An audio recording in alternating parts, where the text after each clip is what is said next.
Hi everybody, thank you for joining me for a new episode of Let's Talk About Butt Stuff.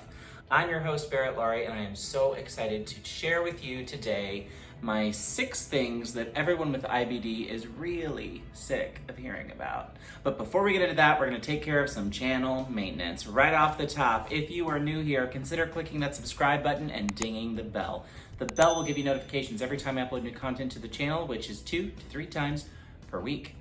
Also, if you enjoy the content, I'm not a mind reader, guys. Click that like button and leave me a comment below. It is a safe space for anyone suffering from chronic illness to talk openly about their experience. I can guarantee I will treat you with the dignity and respect that you deserve and that I would want if I were speaking openly about my condition on an open forum like this. Also, if you're not already giving me a follow, head over to the socials. You'll find me at Barrett_Laurie at both. I look forward to visiting with you on the social media platforms if you so choose. Head over there and give me a follow. I certainly appreciate it. All right, let's get started.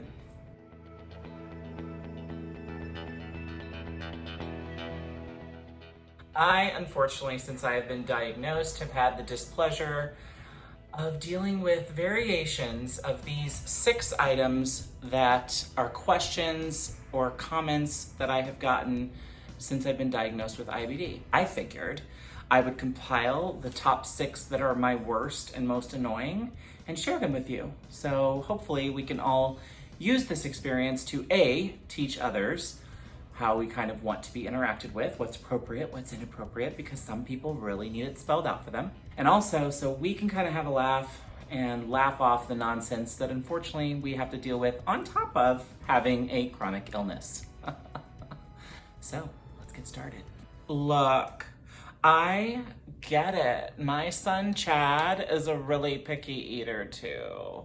So, like, what can you eat, sweetie? I have multiple food intolerances, and what I would really appreciate is you not conflating your dislike of Brussels sprouts with something that I struggle with on a daily basis that's very real and not imagined. Also, as for listing off the things that I can't eat, I find that about as productive as me asking you to list off all of the things that you find attractive in men that don't exist in your husband. So, that I can understand and appreciate. Whoa, bruh, that sounds real intense. I'm really sorry to hear that. I'm just wondering if you've tried to eat a little bit healthier or maybe exercise a little bit more. I lead a Beachbody group on Instagram that you can totally join. That might help. Now that you mention it, I had never thought to alter my diet to try and get my jacked up digestive system to just calm itself. So that is really a novel concept. And as for the exercise, since we're friends and you follow my Instagram account, you know I have the energy of a sloth when I'm in flare. So as for the exercise, I don't really think that's the answer.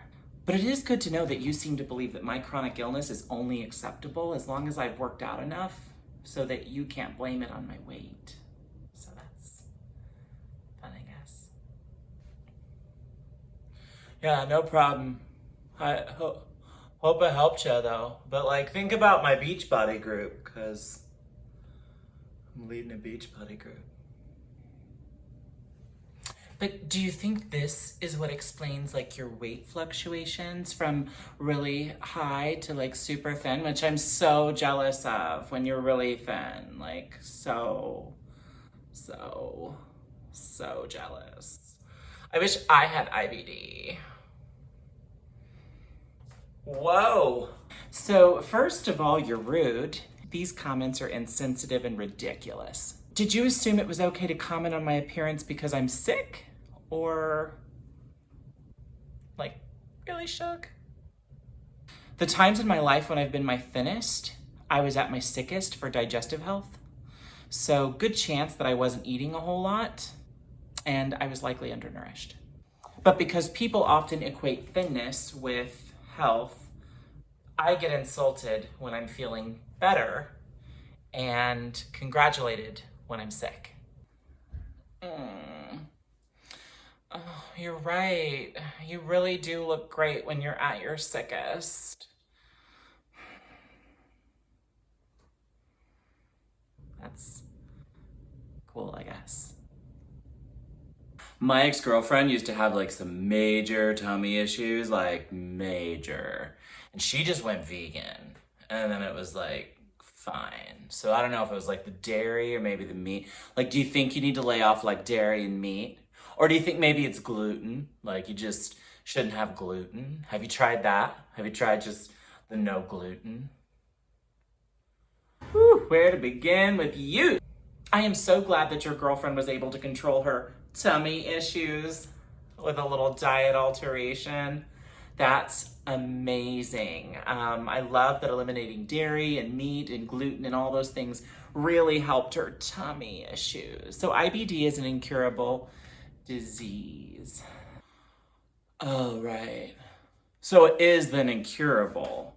So it's not like her tummy issues, which were curable with the vegan and the gluten. It's different.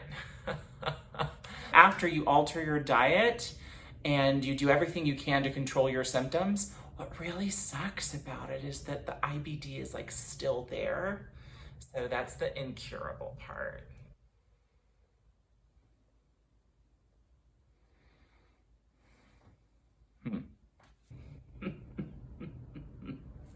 You know, I just think these doctors are overdiagnosing stuff. I mean, it's all big pharma, you know.